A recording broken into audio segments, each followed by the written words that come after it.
Global Port Batang Pier.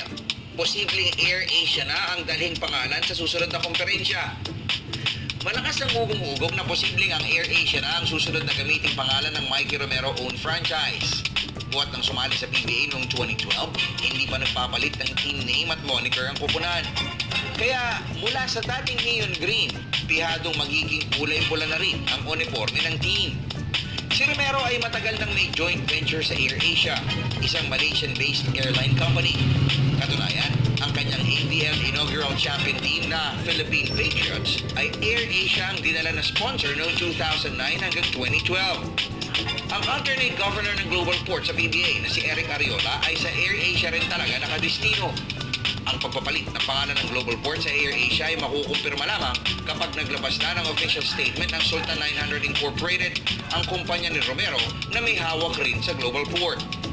Kaya naman kapanapanabik ang mga susunod na kabanata ng PBA. Kayo, excited na bang mag-cheer sa isang bagong pangalan sa liga?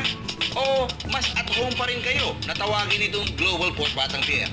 Mag-comment sa ibaba at